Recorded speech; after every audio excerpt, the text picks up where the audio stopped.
سلام البنات، كنتمنى تكونوا كاملين بخير وبأحوال جيدة. مرحبا بكم في قناتكم HN وفي فيديو جديد. اليوم غادي نشارك معكم تجربتي مع جوج المنتوجات ديال ليساج اللي جربت في نفس الوقت.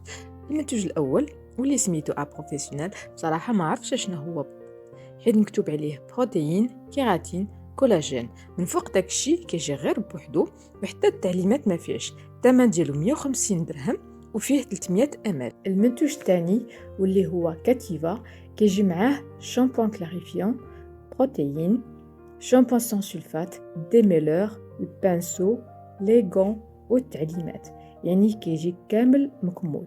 الثمن ديالو 200 درهم، بالحق فيه غير 150 ml.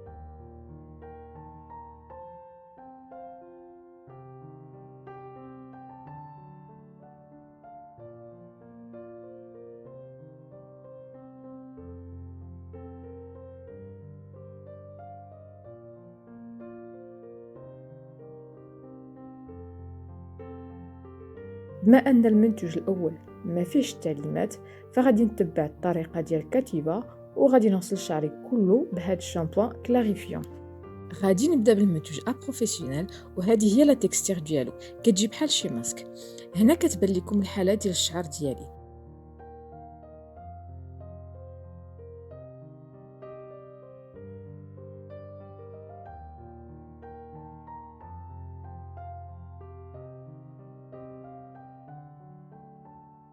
غادي نقسم شعري وغادي نطبق المنتوج كيف كيبان لكم. المهم كنحاول ندخل المنتوج مزيان في الشعر وكنعاون بالماساج باش نتاكد ان الشعر كله دخل ليه المنتوج. غادي نكمل هذه الجهه ونرجع لكم. هنا غادي ندير المنتوج كاتيفا، وكيف ما كتشوفوا لا تكستور ديالو شويه سائله. المهم انا عجبتني. غادي نتبع نفس الطريقه ونرجع لكم.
من بعد ما ساليت، خليت شعري يرتاح لمدة 15 دقيقة كيف مكتوب في التعليمات ديال كاتيفا.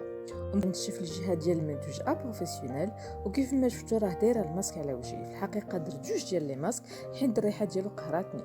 انا جاني غير كيراتين، راه ماشي بروتين، حيت فايته مجربه الكيراتين والريحه جاتني نفسها. من بعد غادي نسرح شعري كله بلا بلاك. في الاول بديت بدرجه حراره 190 وكملت ب 210. بالحق كنصحكم تسخنوا لا بلاك على 200 او 210 حيت كيعطي نتيجه احسن.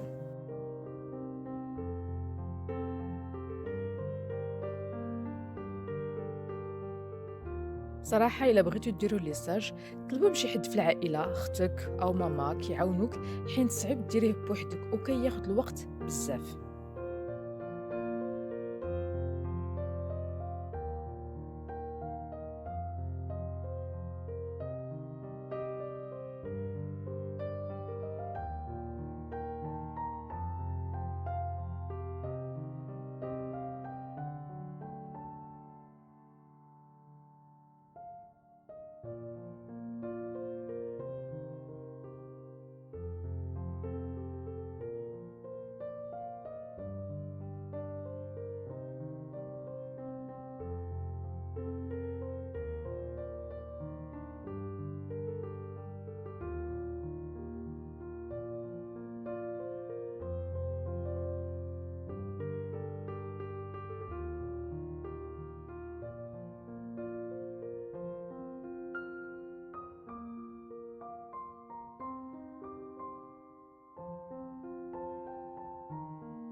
من بعد ما غسلت شعري بشامبوان ديال كاتيفا ودرت الديميلور ديالها، خليت شعري ينشف بوحدو.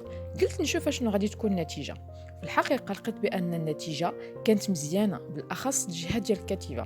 يعني الا قديتوا ليستاج مزيان تقدروا تخليو شعركم ينشف بوحدو. من بعد ما نشفت مزيان شعري بالسي شوفو، كانت هذه هي النتيجه. نتوما ما كيبانش لكم الفرق، ولكن انا حسيت بالجهه ديال الكاتيفا حسن من الجهه ديال ا بروفيسيونيل.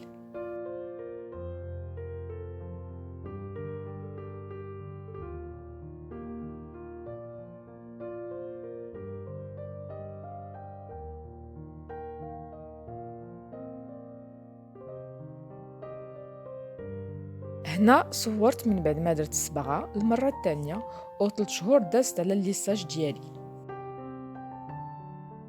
شفتو بالسي شوفو بلا ما نقادو.